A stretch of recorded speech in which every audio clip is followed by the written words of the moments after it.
Chers amis téléspectateurs, bonne fête de Toussaint. Nous nous retrouvons aujourd'hui à la collégiale Saint-Vincent de Soignies, en Belgique. Cette ville, située dans la province du Hainaut, fut fondée au 7e siècle par Vincent Madelguer, mieux connu sous le nom de Saint-Vincent, et cette ville compte aujourd'hui 25 000 habitants. Né vers l'an 607, le futur Saint-Vincent fréquentait la cour du roi Dagobert. Il accomplit également différentes missions en Irlande, croit-on, dont il revint avec de fervents évangélistes, notamment Saint-Feuillin, bien connu d'ailleurs dans cette région.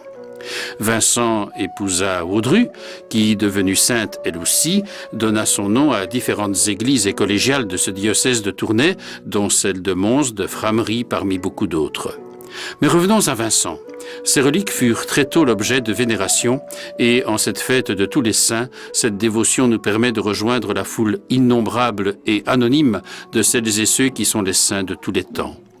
Chaque lundi de Pentecôte, les Sonégiens, les habitants de Soignies, se réunissent tôt le matin pour le grand tour Saint-Vincent, durant lequel ils processionnent la chasse Saint-Vincent autour de la cité. Mais entrons maintenant dans la collégiale. Depuis l'époque de sa création, peu après l'an 1000, elle n'a fondamentalement pas changé d'allure. En fait, la collégiale a eu trois grandes fonctions. Elle est d'abord destinée à accueillir les pèlerins. C'est ensuite l'espace d'une communauté de religieux, des chanoines, chargés de veiller sur les reliques et de perpétuer le culte. Et c'est enfin, et c'est sa mission aujourd'hui encore, une église paroissiale pour toute la population qui va se développer à Soignies au fil des siècles. La collégiale est un des plus importants sanctuaires romans qui subsistent en Belgique. Une grande authenticité marque son architecture. Mais sous l'impulsion du renouveau catholique qui voulut répondre au XVIIe siècle à la réforme protestante, le chœur de la collégiale fut largement réaménagé et remeublé, principalement dans le style baroque.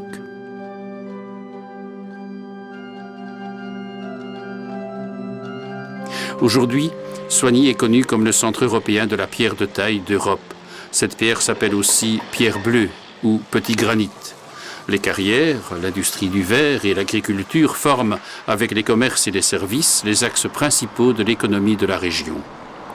Au plan pastoral, Soignies et l'Heureux se sont associés pour former une unité pastorale placée aujourd'hui sous la responsabilité du doyen principal, José Boucher, et de son équipe. Cette équipe travaille bien sûr en synergie avec le diocèse et toutes les équipes locales réparties dans les 15 paroisses du doyenné. C'est avec cette communauté que nous allons célébrer l'Eucharistie de cette fête de tous les saints. Rejoignons donc cette assemblée, issue des différentes paroisses de la région, pour redécouvrir, à la lumière de l'Évangile, que la sainteté est véritablement un chemin de bonheur, un chemin de béatitude.